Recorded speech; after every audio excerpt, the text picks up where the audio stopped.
Merci Amar, je te redonne la parole et on aura aussi la chance d'écouter Arwa qui va nous lire quelques extraits de ce livre collectif. Et je vais te poser une question Amar.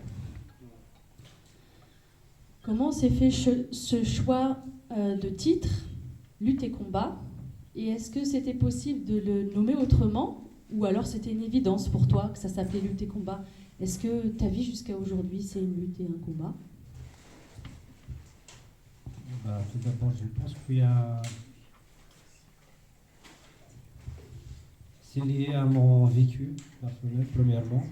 J'ai grandi dans une atmosphère de combat, de lutte, de combat incessante depuis ma jeunesse, depuis mon enfance. On parlait que du combat, que de la lutte.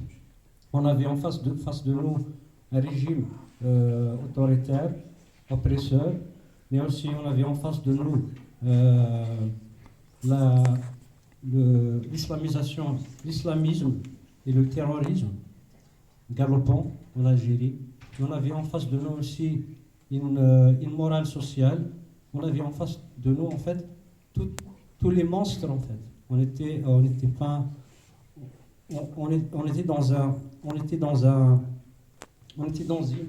un pays qui ressemble à une prison.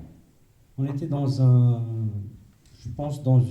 on vivait dans un asile psychiatrique à ciel ouvert, si on peut le définir. Donc c'est ça qui m'a motivé, qui a forgé ma personnalité depuis ma jeunesse dans le village, mais aussi au lycée, à l'université particulièrement. J'ai fréquenté des étudiants très brillants, très militants, mais aussi des militants de différentes sensibilités politiques, des auteurs, des écrivains qui nous ont accompagnés, qui nous ont formés, soit dans la maison de la culture de Béjaïa, en Kabylie, parce qu'il y avait une maison de culture, et dans cette maison de culture, les responsables de cette maison de culture, je rends hommage à un homme qui s'appelle Sadji, qui nous a donné la chance et l'opportunité d'avoir accès à la maison, gratuitement à la maison de la culture de Béjaïa, de travailler, mais aussi d'assister à des conférences, des rencontres, voilà, d'échanger et de faire connaître des personnalités de culture. Il y a aussi notre élément, moi je pense que la poésie aussi est un engagement. Et c'est une lutte, c'est un combat. Où chacun de nous exprime une rage à l'intérieur de lui-même. Et c'est une façon de sublimer une rage à l'intérieur de nous. Je ne peux pas, chacun comment il définit la poésie, mais ça reste un point de vue personnel. Moi, à travers ma poésie, j'exprime ma souffrance, j'exprime aussi ma vision du monde. Voilà ce que je peux dire. Oui, on y revient, c'est pas... Merci Anna. Oui, cette question d'identité, c'est pas un problème franco-français finalement. C'est un problème mondial et c'est surtout une manière d'être au monde, comme tu le dis. Il y a eu des moments dans certaines zones géographiques où il y avait des luttes, des combats, de la résistance, et ça donne lieu à des collectifs. En fait, oui, la question de l'identité, pour moi, la question de l'identité, on peut l'approcher de plusieurs formes. Moi, la question de l'identité, ça ne va pas dire que je nais l'autre, ou je suis contre l'existence de l'autre. Mais pour moi, ce que je veux, moi, c'est la reconnaissance de moi-même en tant qu'être humain, en tant que déjà être humain, mais aussi en tant que kabyle, en tant que berbère. Mais nous sommes tous, pour les Karoyans, nous descendons tous d'Ève et d'Adam, et pour les non-Karoyans comme moi, nous descendons tous de l'homme moderne, de l'homo sapiens. Donc, il faut c'est le respect. Ce que je veux dans ce monde-là, c'est le respect mutuel entre tous les humains, sinon on est tous des citoyens du monde. Merci Amar. Oui, effectivement, cette histoire de croyance ou non-croyance, on dépasse ça, c'est des choses plus grandes que nous. En tout cas, être reconnu pour ce que l'on est et pas nous travestir de ce que l'on n'est pas. Et du coup, c'est vrai qu'à travers les mots, on se réapproprie son identité. On remet un peu le curseur dans le bon sens à travers l'écriture. La poésie, l'écriture permet cela, permet de remettre du sens dans ce que l'on est et puis de la résistance dans ce qu'on a envie de continuer à être. Alors oui, comme tu l'as très bien dit, Amar, et tu avais besoin de le dire, c'est je ne suis pas opposée à l'autre, c'est pas quelque chose qui m'oppose à l'autre, mon identité. Puis une identité, c'est quelque chose qui change au fur et à mesure du temps.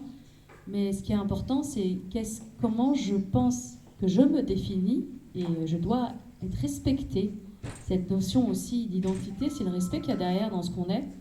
Et c'est aussi une manière aussi de se dire que cette identité-là, elle passe par, comment dirais-je, elle passe par des lois, elle passe par, comme très bien dit Amar, mais on peut aussi en parler partout dans le monde, c'est-à-dire que qu'est-ce qui est enseigné voilà, les écoles, c'est le lieu où tout se passe et c'est le lieu aussi où se construit des mentalités, des comportements et du lien avec l'autre.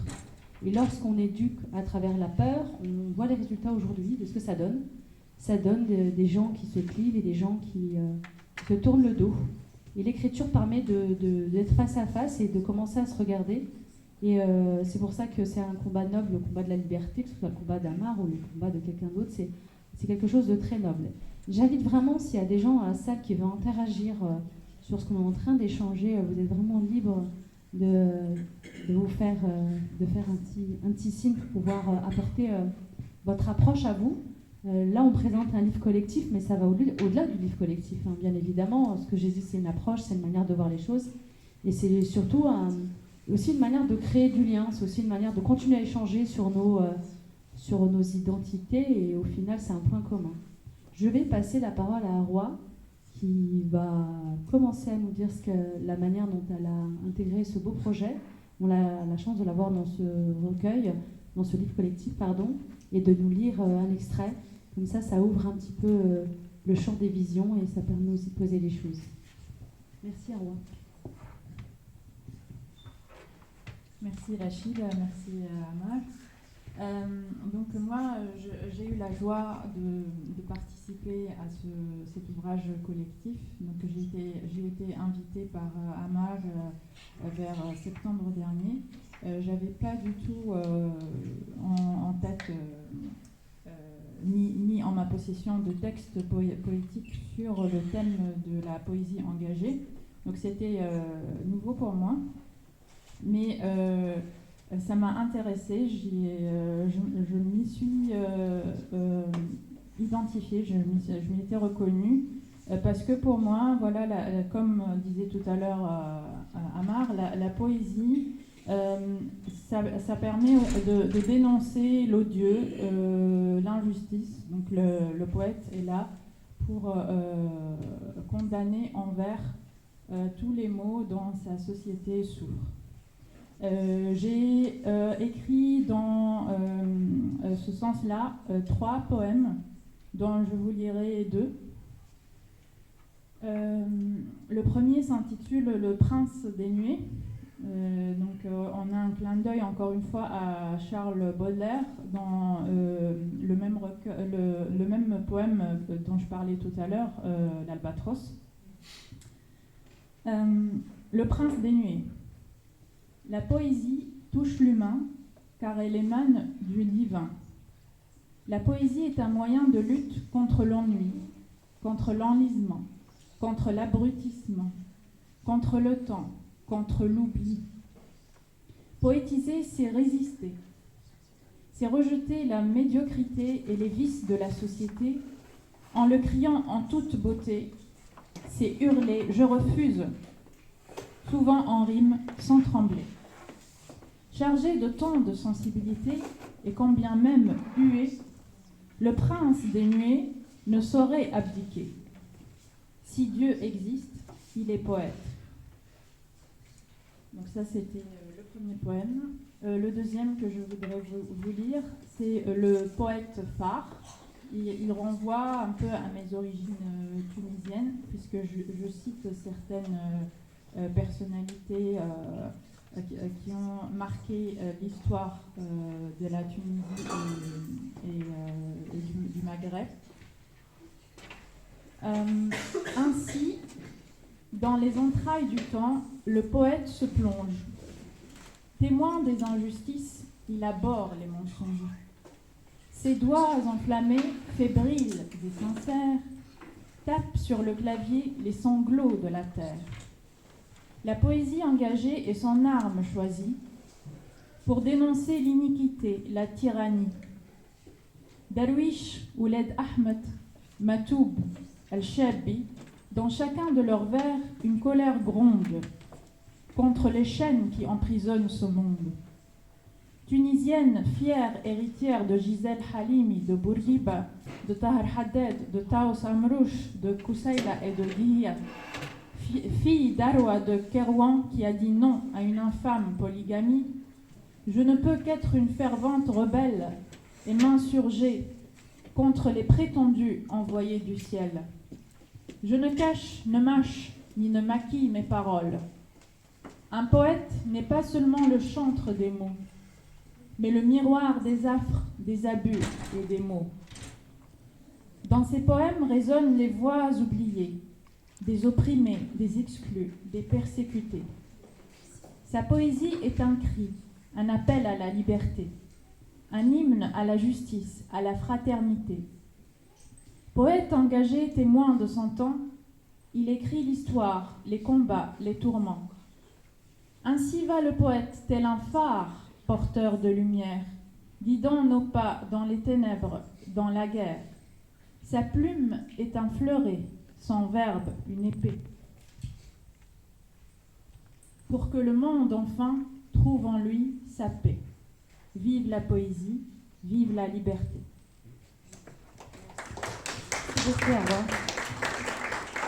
On va faire le grand écart. On a la chance d'avoir M.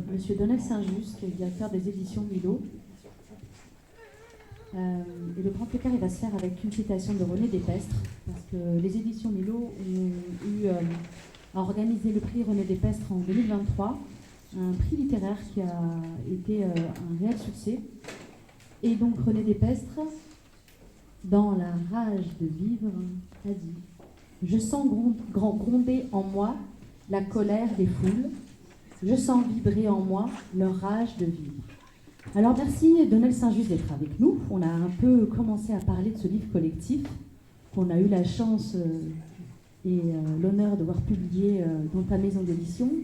Ce que je souhaiterais, c'est que d'abord que tu nous parles de cette super belle maison d'édition, parce que elle permet de faire tellement de ponts et de créer du lien. Donc d'abord merci pour ta présence, merci d'avoir permis ce livre collectif dont on parle depuis tout à l'heure, et merci de permettre aux mots de rejoindre les sensibilités, l'approche de chacun, parce que ce livre collectif s'ancre dans lutte et combat. Et il me semble que dans ton parcours personnel et professionnel, il y en a des luttes et des combats que tu as su mener même brillamment. Je te passe la parole et merci Donnel d'être parmi nous. Merci la présidente, Rachida Belkacem. J'adore vous appeler présidente. Il faut savoir que Rachida Belkacem est la présidente du prix littéraire René Despestre. Je suis sûr que René Despestre n'est pas quelqu'un d'inconnu pour vous, nombreux d'entre vous ici. Excellent. Bonsoir à tous. C'est un plaisir d'être là ce soir avec vous, notamment pour parler de ce livre, de cette collaboration, et pour féliciter également les organisateurs, à savoir Ama et Hassan Lefki. Tout d'abord, je dois vous dire qu'il est vrai que je mène énormément de combats, que j'essaye d'assumer, parce que je viens d'Haïti. Haïti est un pays de combat. Donc, tout petit, j'ai eu ma grand-mère qui me disait que la vie, dès qu'on y est, dès qu'on est, ça y est. Et donc, tout ce que tu fais à fond. Et c'est ce que j'ai tenté de faire tout au long de ma petite vie. Et j'essaye d'assumer certains combats Et je pense que c'est important que l'on puisse créer la possibilité pour que les gens puissent se rejoindre. Et de ne pas isoler les autres et faire en sorte que chacun puisse contribuer au projet qu'est l'humanité. Et en ce sens, on a commencé à collaborer, on a fait pas mal de choses dans le milieu associatif. Ensuite, on a décidé de créer les éditions Milo qui, selon notre vision, serait un espace d'expression, de collaboration libre. Et donc, Édition Milo est créée en mai 2021. Et dès lors, on a créé d'autres maisons d'édition, que ce soit en Haïti, que ce soit en Afrique. On fait des collaborations avec des maisons d'édition au Venezuela, des maisons d'édition en Belgique actuellement, et des maisons d'édition en Guinée-Conakry. Parce que nous voulons créer un espace, comme je le dis tout à l'heure, c'est que tout le monde puisse s'exprimer. Et donc, j'ai l'impression d'avoir subi un complot, parce que vous commencez à discuter de ce projet depuis septembre dernier, et moi j'ai été informé au début de cette année. Très beau complot en tout cas. En tout cas, lorsque Alma m'en a parlé, j'ai été très enthousiaste à l'idée de collaborer à ce projet, à l'idée de faire naître ce projet au sein des éditions Milo. Et heureusement, on a eu des personnalités comme Rachida Belkacem qui a mis vraiment la main à la pâte, et que lorsque le projet est arrivé dans nos mails, et on a pu constater que c'était un projet viable, on a tout de suite dit oui, et que c'est ainsi que nous avons collaboré. Bien sûr que je bouge énormément par rapport à mes engagements, par rapport à mon entreprise de communication et stratégie politique, OIDSA. Mais c'est un livre que j'ai essayé, même dans la région, de travailler dessus avec l'équipe. Et donc, je remercie également tous les participants. Je veux parler de Alain, je veux parler de Awa, Maggie de Coster, Sarah Mostrel, Pedro Viana, Kamel Benchek, Yasmine, Geneviève Guevara, Claire Boitel, Anne Marwani. Je pense que chacun a essayé de donner le maximum pour faire naître ce projet. Et je leur remercie d'avoir confié ce projet à notre maison d'édition. Comme je le dis tantôt, quelque chose que vous créez pour les autres ne vous appartient pas. Ça appartient à tout le monde. Et donc, c'est le rôle des éditions Milo, c'est de créer des ponts. C'est ce que nous tentons de faire. Et je dis encore merci pour cette opportunité. Et je pense qu'il y en aura d'autres projets. Et j'ai participé, de faire participer mes amis et de pouvoir continuer à construire des ponts. Merci. Merci Donnel. Je reviens sur cette histoire de complot. En fait, non, tu es sur mon chemin. C'est pas une histoire de complot, c'est une histoire d'affinité. Et on a cette chance que ce complot affinité nous mène à toi. Et tu as été très modeste sur ta maison d'édition. J'invite vraiment les gens d'aller sur le site, se procurer, parce qu'il y a des auteurs brillants dans ta maison d'édition. Et ça fait du bien. Il y a une vraie équipe. Il y a quelque chose qui est de l'ordre de l'humain, du travail. Donc oui, je pense que Donnel, là où tu as senti sa sensibilité par rapport au livre collectif, c'est cette approche sociologique, politique, on peut dire, liée avec les mots. Et avec beaucoup de pudeur, tu nous as parlé de ta grand-mère. Moi, avant que tu arrives, j'ai parlé de la mienne. Et je sais à quel point, lorsque tu évoques cette femme, elle habite tes projets, elle t'anime, elle t'accompagne et elle te nourrit au quotidien. Et elle fait l'homme. Alors oui, tout à l'heure, Amar ne voulait pas que je l'appelle l'homme brillant, mais oui, il y en a des hommes brillants, et vous en faites partie. Et moi, je ne suis pas quelqu'un qui mâche les mots, et je ne suis pas là pour faire beau. Je suis là aussi pour remettre de la lumière là où il y en a déjà. Et franchement, ta maison d'édition, c'est une maison d'édition qui a une maison d'édition à taille humaine aujourd'hui, mais bon, demain, elle va viser un public de plus en plus large. Et ce livre collectif lutte et combat nous parle. Donc vraiment, avant que tu arrives, on a nommé les participants et comme tu l'as bien dit, un projet en appelle un autre, voire d'autres projets qui vont s'habiller différemment, que ce soit dans ta maison d'édition ou une autre. Et c'est dans le collectif. Aujourd'hui, avec tout ce qui se passe actuellement, le collectif a plus de sens. Donc vraiment, merci infiniment, Donnel. J'aimerais que tu nous dises un peu ce qui anime tes auteurs. Qu'est-ce qui leur revient de leur petit parcours ou leur grand parcours dans ta maison d'édition ? D'abord, qu'est-ce qui font qu'ils ont choisi ta maison d'édition ? Moi, je sais pourquoi ils ont choisi ta maison d'édition, mais quel est le plus de ta maison d'édition et comment tu vois aujourd'hui la littérature ? Parce que toi, ta littérature, elle voyage. Alors, j'espère qu'elle ne va pas aussi vite que toi, parce que pour t'avoir, échanger avec toi, c'est toujours entre deux rendez-vous. Mais dis-nous, qu'est-ce qui anime tes auteurs et dis-nous comment tu vois les choses dans ta maison d'édition et quel est le retour que tu as de tes auteurs et c'est quoi ta vision de ta maison d'édition parce qu'elle est dans ce monde qui bouge, qui bouge, qui bouge. Merci encore une fois. Sans vouloir psychanalyser mes auteurs, je dois vous dire que à chaque mail qu'on reçoit,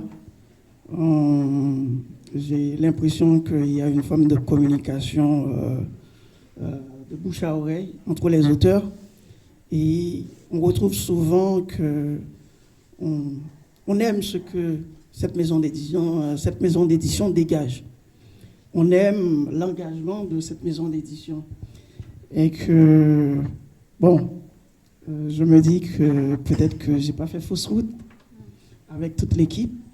Et quand j'ai pu discuter avec les autres collaborateurs, et notamment mon épouse, qui soutient énormément cette maison d'édition, et elle me dit que, parfois je lui dis que je me sens fatigué, je suis dans pas mal de projets, que ce soit apporter mon soutien à des acteurs politiques en Haïti. Je dis que, peut-être que je vais passer le tour à quelqu'un d'autre. Elle me dit non, parce que tu es à la base de ce projet-là, c'est un projet que tu as dès ton enfance, parce que j'ai commencé à éditer depuis le collège. J'ai été président de l'association de mon école, au collège. On avait un journal qui s'appelait Tout Feu, Tout Flamme. Et qu'il y avait ce challenge-là. Et dès lors, j'avais l'intention de créer une maison d'édition.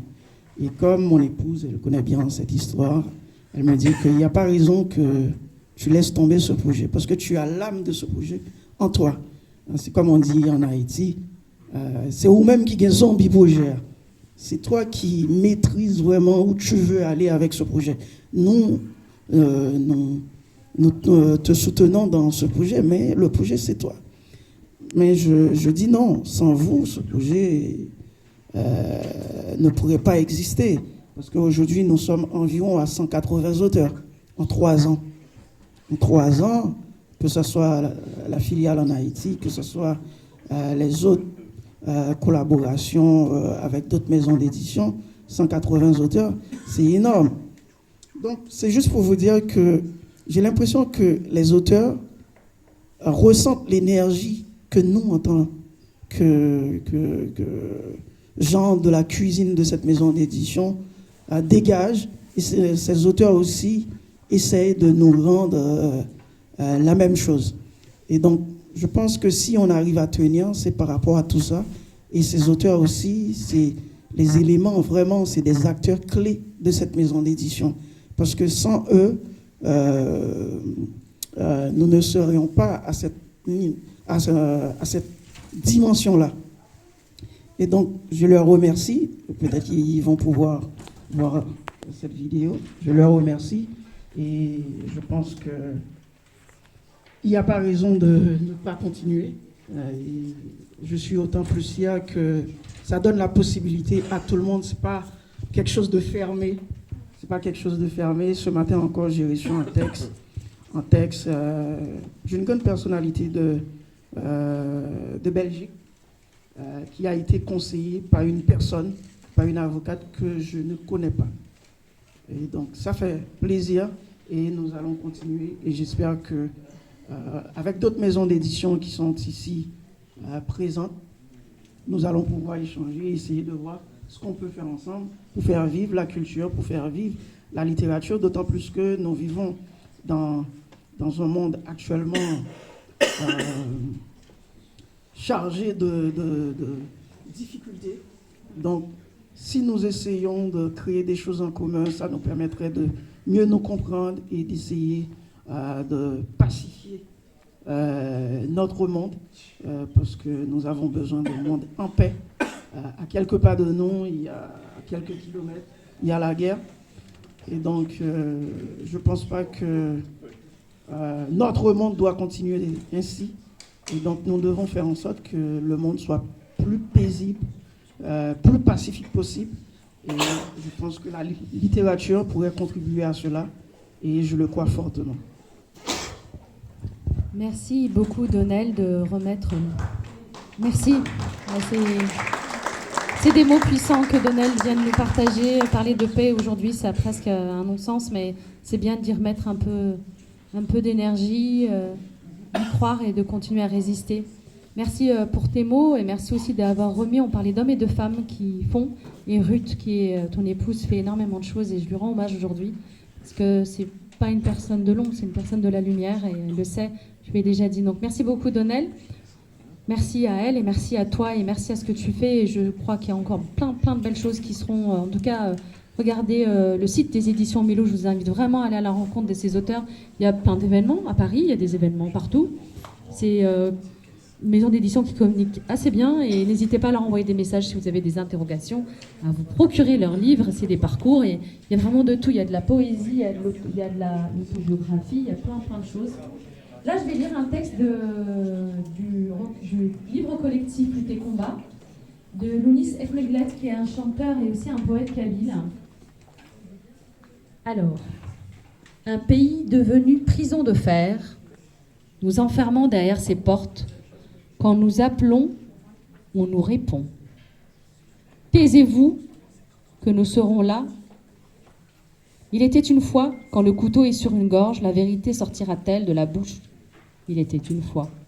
Quelqu'un sacrifie sa vie et la personne ne s'en soucie.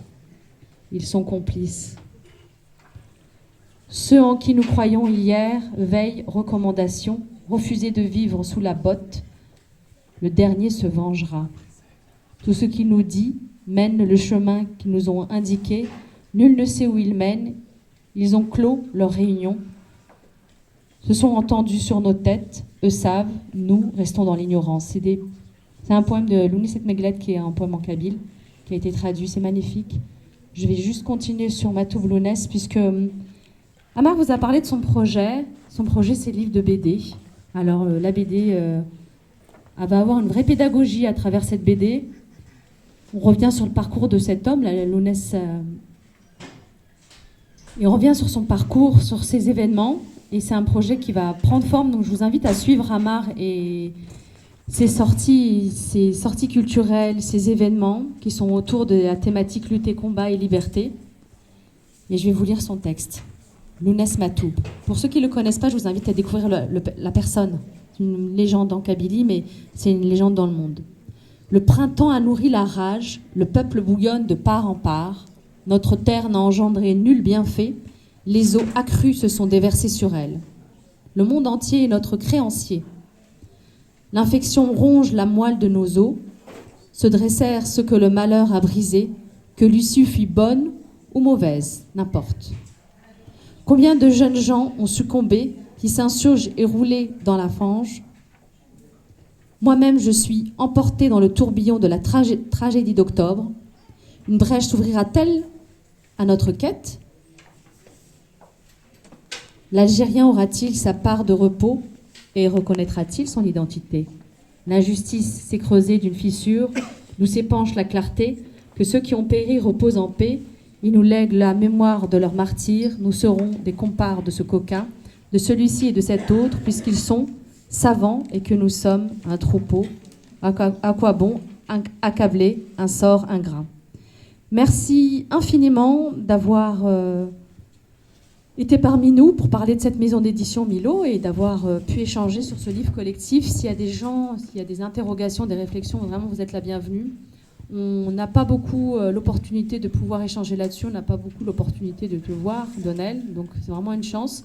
Rapprochez-vous d'Amar pour les dédicaces, rapprochez-vous de la maison d'édition pour ce livre, mais pas que pour ce livre.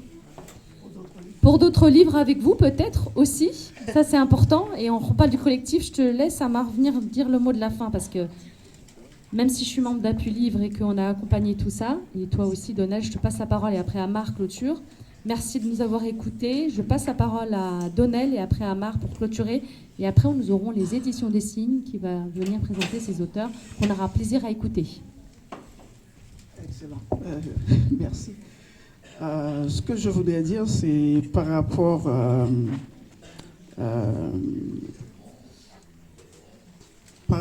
à la touche finale de ce projet. Je voudrais saluer la rigueur, particulièrement la rigueur de Awa Bender. Et je pense que, mais également de la présidente Rachida Belkacem, deux femmes extraordinaires qui ont apporté leur sens d'organisation légendaire à ce livre. Mais également la quatrième de couverture. J'ai tendance à prendre cette liberté artistique de faire naître de nouveaux mots. Et je pense que à ce niveau-là, bon, elles ont fait jouer leur rôle d'organisatrice légendaire. Et je pense que ça a été formidable parce que j'étais en 2 avions et il fallait terminer ce livre pour que ça soit prêt pour le festival. Et là, j'ai dit, ce que vous allez faire, vous m'envoyez un fichier Word. Et heureusement, dans l'avion, j'avais de la connexion Internet. J'ai dit, ce que vous allez faire, vous allez m'envoyer un fichier Word, comme ça, je pourrais transmettre à mon équipe. Donc, je n'ai pas du tout la tête à repenser quoi que ce soit. J'ai pris une certaine liberté de proposer quelque chose. Et donc, après, je me suis dit, mais non, ça va prendre trop de temps, je vais faire les choses moi-même. Et donc, sur mon téléphone, j'ai envoyé le texte par WhatsApp. Rachida a dit, mais oui, c'est ce qu'il fallait. Eh bien, tout de suite, j'ai envoyé au graphiste. Et donc, le livre a été finalisé. Et j'estime que ça a été une excellente collaboration. Et c'est bien de pouvoir collaborer avec des gens qui ont du caractère. Qui ont du caractère. Et je pense que c'est bien comme ça. Merci. Et ça me fait plaisir de collaborer avec vous. Merci. Merci beaucoup, Donnel. Ce que Donnel ne dit pas, c'est qu'il est flexible, adaptable, à l'écoute, il répond à droite, à gauche. Et c'est vrai qu'on a été un peu pointilleuse, mais tu l'es pointilleux, donc ça fait écho chez toi. Mais là, tu parles des coulisses. Alors vraiment, c'est vrai que les coulisses dans un projet, c'est toujours un peu particulier quand on est nombreux. Mais finalement, les choses s'accordent assez facilement. Et comme un chef d'orchestre, tu as su avec Amar y apporter toutes les sonorités et la musicalité qu'il fallait. Merci beaucoup, Donnel. Je sais que tu es quelqu'un de modeste, mais merci pour ta disponibilité, ton travail et le travail de toute l'équipe qu'il y a derrière. Ruth en fait partie. Merci beaucoup. Amar, avant de passer la parole aux éditions Les Signes, je te laisse le mot de la fin, parce que tu es le lien entre nos vies, nos écritures et nos projets. Merci beaucoup. Merci beaucoup, Donnel. Tout d'abord, je tiens à remercier tous les auteurs qui ont contribué à la réussite de cet ouvrage. C'est grâce à eux qu'on a pu concrétiser ce travail. Je remercie infiniment Donnel Saint-Just qui nous a... C'est grâce à lui qu'on a pu aussi concrétiser ce travail, malgré que je vais vous dire une chose. La dernière semaine, je n'ai pas dormi. Je n'arrive pas à dormir. Je l'appelle presque 10 fois ou 15 fois par jour. Voilà. Donc, nous, l'association Appui Libre, nous avons d'autres projets pour les années à venir. Nous pensons déjà à des projets pour les années à venir, pour une revue politique, pour déjà un ouvrage collectif pour l'année prochaine. Et nous pensons à faire mieux. Vos suggestions, vos critiques aussi sont les bienvenues, car c'est comme ça qu'on avance dans la vie. C'est avec les critiques qu'on avance. Voilà. Et je dédie ce livre aussi, Lutte et combat, à tous les détenus politiques qui croupissent dans les geôles du régime algérien. Voilà. Vive la lutte. Merci. Merci beaucoup. On va passer du coup à une des parties pour les éditions des signes. Merci pour votre écoute. S'il y a des personnes qui veulent interagir, vous êtes les bienvenus. Merci Amar et merci Donald.